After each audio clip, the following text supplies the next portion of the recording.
The cake was already cut when my father stood up. He hadn't warned me. He hadn't even looked at me across the table before he pushed back his chair and reached for his champagne flute, and the sound of silverware tapping crystal was enough to pull the whole room quiet. 40-something people. My aunt's dining room packed wall to wall with folding chairs and borrowed platters and the kind of forced warmth that only shows up at milestone events. My cousin had just gotten engaged. We were there to celebrate her. My father smiled the way he always does when he's about to say something he's already decided isn't negotiable. "I want to take a moment," he said, "to talk about family. About what we do for each other." I remember thinking he was going to make it about my cousin. A toast, a blessing, something sweet about her fiancé. I remember reaching for my own glass. "Starting this spring," he continued, and his eyes finally found mine across the table. "We're going to need everyone to step up for your brother. He's going through something difficult. The least we can do is make sure he doesn't go through it alone." He paused, let it settle. Then he smiled again, broader this time, and added, "And I know I can count on you, sweetheart, to lead the way."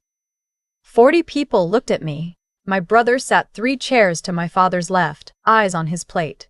I set my glass down. "My name is Petra.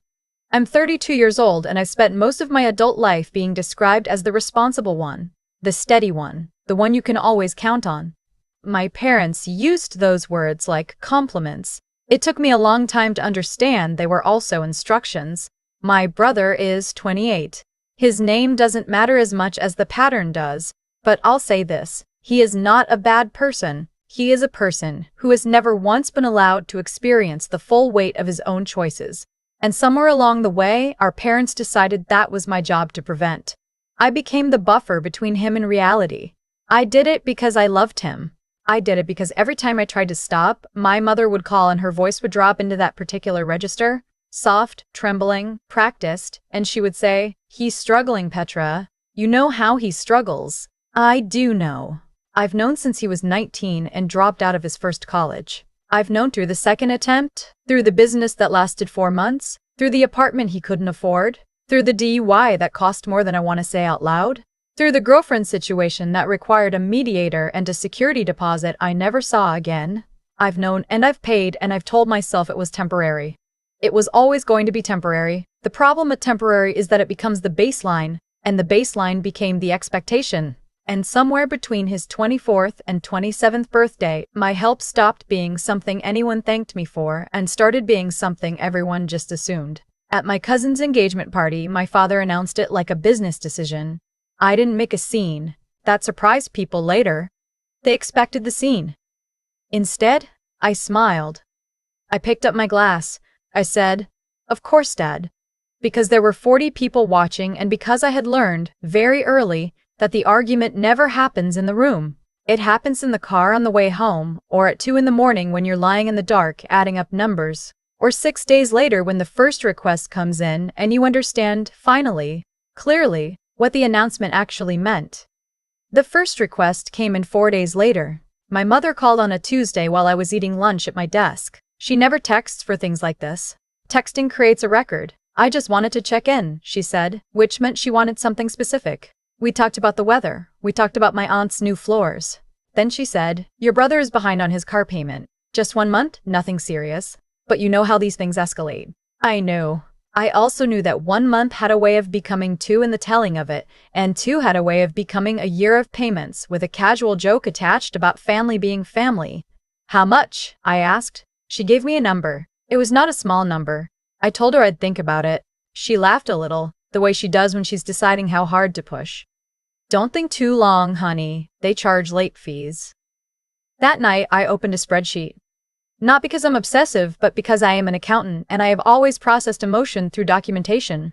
I started pulling bank statements. I went back 4 years.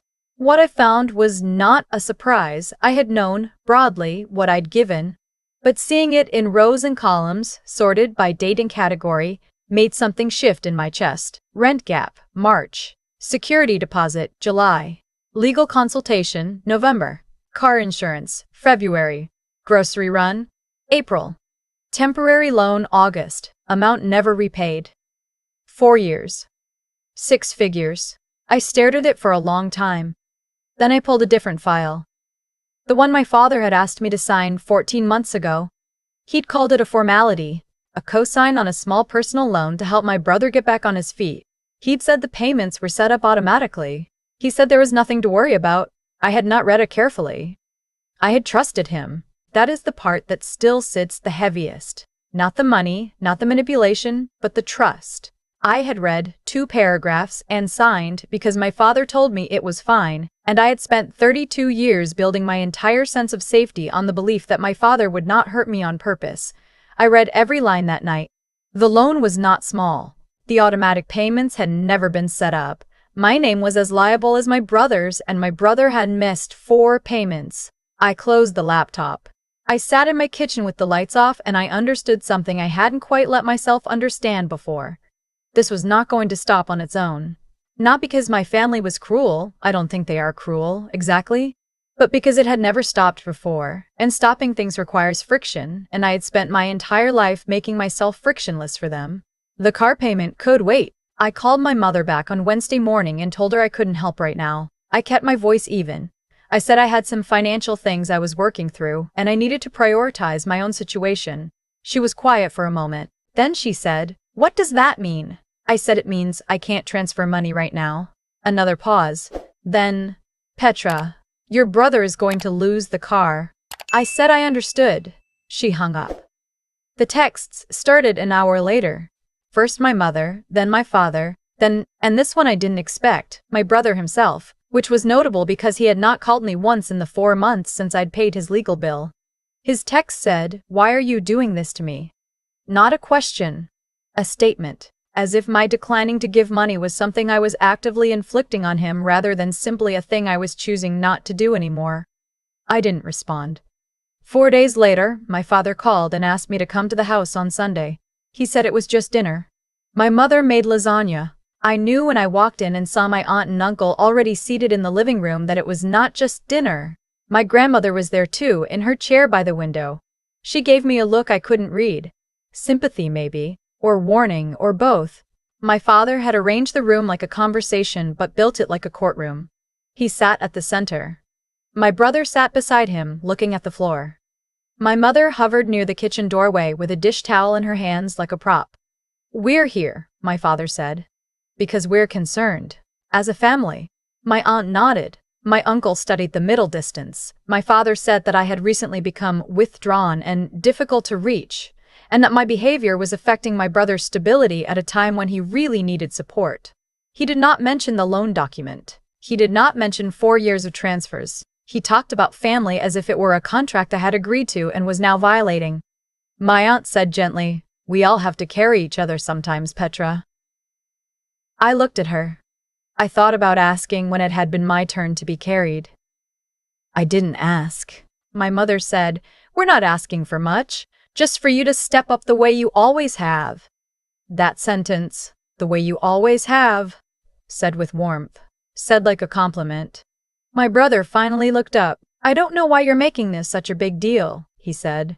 "I've always paid you back." He hasn't. Not once. Not in 4 years. I didn't say it. Not because I was afraid, but because I realized, sitting in that living room with the lasagna smell and the 2 careful faces, that saying it would change nothing. They weren't there to hear me.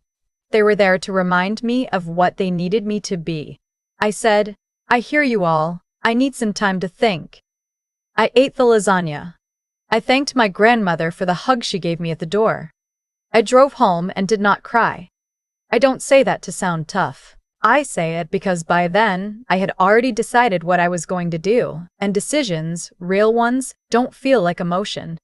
They feel like clarity. Monday morning I called a lawyer. Not a family lawyer, a financial attorney, someone who handles liability and cosign agreements. She was brisk and thorough and did not waste my time. She told me what I had suspected. I was on the hook for whatever my brother defaulted on. She told me what options I had. I took notes. Then I contacted my bank. I flagged the loan. I began the process of formally disputing my inclusion based on the circumstances of the signing, that it had been misrepresented to me. My attorney said it would take time.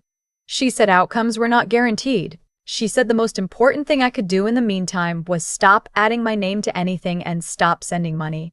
because every additional transfer created the appearance of ongoing voluntary support. I had not transferred anything in 6 days. I was already ahead. I also changed my banking passwords. I know how that sounds. I want to be honest about it anyway. The following week was loud in a way that silence can be loud. My phone buzzed constantly. My mother called 4 times in one day. My father called twice, formal and clipped, like he was leaving a voicemail for an employee who had disappointed him. My brother sent a series of texts that ranged from guilt to accusation to one that just said fine and nothing after that. My aunt reached out, the one from the engagement party, and she was kinder than I expected. She said she didn't fully understand the situation, but she could see I was going through something, and if I needed to talk, she was there. I thanked her. I didn't explain. Some things lose their shape in the explaining. What I did instead was work. I went to the office, I did my job. I went to the gym 3 mornings and made dinner at home and called a friend I hadn't spoken to in months because I'd been too busy managing everyone else's emergencies to tend to my own relationships. She answered on the second ring and said, "I've been thinking about you." And the kindness of it almost undid me. We talked for 2 hours. She didn't offer solutions. She just listened, and at the end she said, "You've been holding this alone for a really long time, haven't you?" I had. 2 weeks after the Sunday dinner, my father showed up at my apartment. Not with my mother this time, just him. He stood in the hallway with his coat still buttoned and his hands in his pockets, and he looked older than I remembered, which is not something I let myself notice often. "Can I come in?" he asked. I stepped back. I made coffee. He sat at my kitchen table and didn't speak for a long moment. Then he said, "Your brother lost the car." I said I was sorry to hear that. He said, "He's in a real hole, Petra. Not just the car, there are other things. Things we didn't tell you about." I waited. He told me about the other things. More debt than they'd said. More missed payments. A situation with a former business partner. There was a number attached, and the number was large enough that I felt the air change in the room. Then he looked at me and said, "You're the only one who could actually help?" I thought about the spreadsheet, the rows and columns, 4 years, 6 figures. I thought about the loan document I'd signed without reading. I thought about the engagement party and 40 people looking at me while my father made an announcement I hadn't agreed to. "Dad," I said, "I've already helped. For 4 years I helped. I helped until I was the reason nothing ever had to change, and I love you and I love him, but I'm not able to be that anymore." He said, "So that's it, you're just done with us." "No," I said, "I'm done with this arrangement. That's different." He sat with that for a minute. I could see him deciding whether to push. He's always been a person who pushes until something gives, and I think some part of him was waiting for me to give again, for the right combination of pressure and guilt to unlock what it had always unlocked before. It didn't. He laughed without raising his voice. That surprised me more than almost anything else in all of this. I had expected anger. What I got was a quiet kind of deflation, and watching it I felt something I didn't expect. Not triumph, not vindication.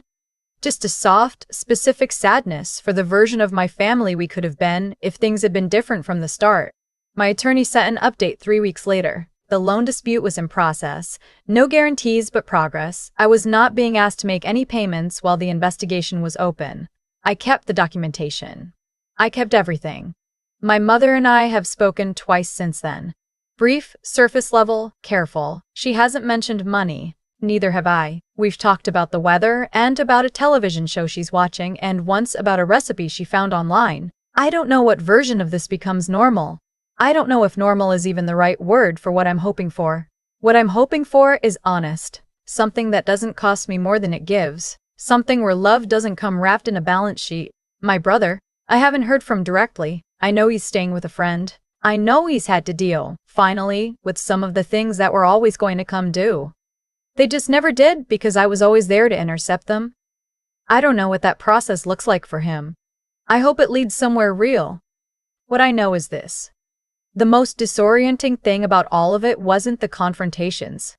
Wasn't the Sunday dinner turned courtroom or my father at my kitchen table, or the weeks of ignored calls.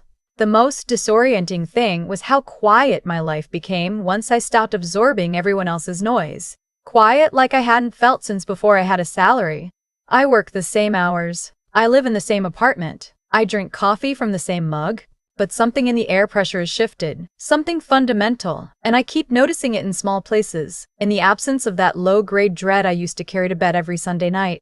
The one that asked, what will I be asked for this week, and can I say no, and what will saying no cost me? It doesn't ask that anymore. Last weekend I put some money into a savings account I opened just for myself, not a lot. Things are still untangling, the loans still looming at the edges of my financial life, but something.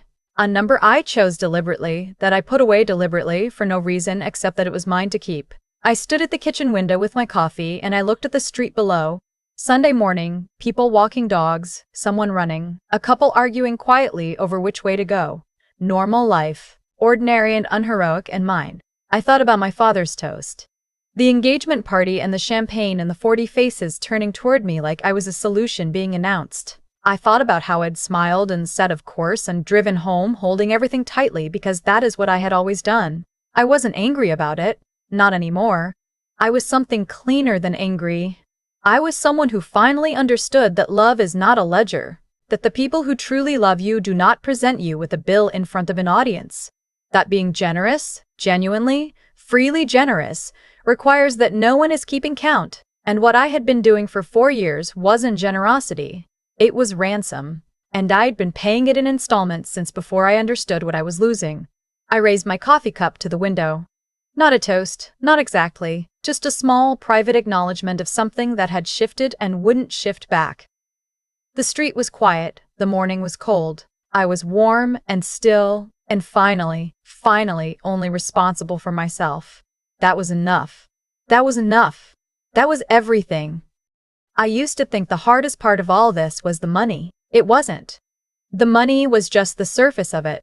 The part you could measure. The part that showed up in rows on a spreadsheet at 11 o'clock on a Tuesday night when you finally stopped lying to yourself about what was happening. The hardest part was understanding that I had participated in it, not because I was weak, and not because I didn't know better on some level, but because I had been taught from a very young age that love looks like sacrifice. And I had never once stopped to ask whose sacrifice, and toward what end, and whether what was being built was worth what was being given.